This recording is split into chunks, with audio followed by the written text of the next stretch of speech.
So now let's tackle the color of this anchor tag. So anchor tags are interesting because they can have multiple states. So for example, if we visited a page that this links to, the color will be different by default than it will be on a link that you haven't visited yet. So for example, if I change this to buildamodule.com and we go back to the browser, you'll see that the link has a purple color. That's because I've already visited Build a Module in this browser. If we changed it to a link that we haven't been to, we'll make it someothersite.com, and we jump back and refresh, it's blue.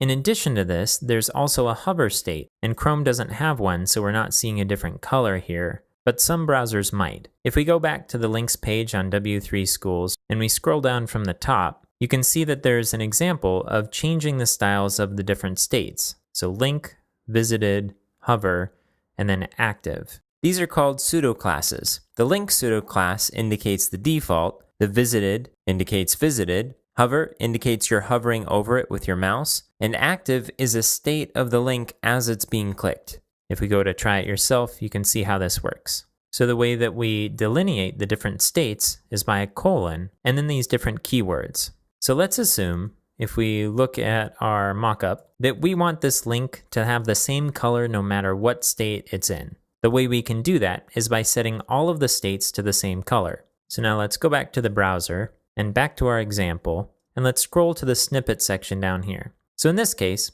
we have to make a choice about what we think the designer intends with this. I'm going to assume that they want it to be this color all the time, but should that cascade down to any other links, like in the content, for example, I'm going to make a call that no, that this is specific to the attribution link here. If we find out later that this isn't true, we can come back and change it. Let's jump back to our code and look at what we called this. So it's snippet attribution. I'll copy this and we'll go back to Chrome and we'll add a selector down here inside of our sources tab. And we'll say that any A tag that's in snippet attribution is going to have this color property.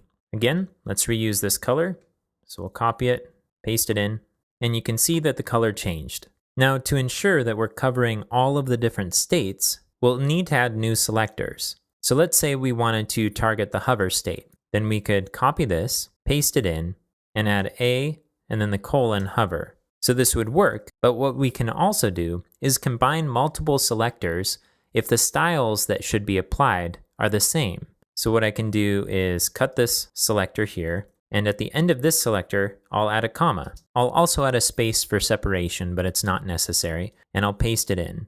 And now we can remove this empty styles. And so by combining the selectors this way, if we want to change the color across the board over all the states, we only have one place we need to change it. Note that this will work for any selectors. So if there are common styles across multiple selectors, we can just use one set of properties and combine all of the selectors with commas.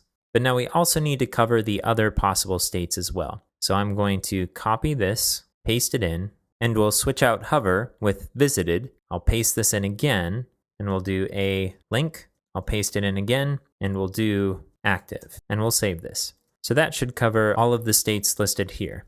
Okay, back to our example.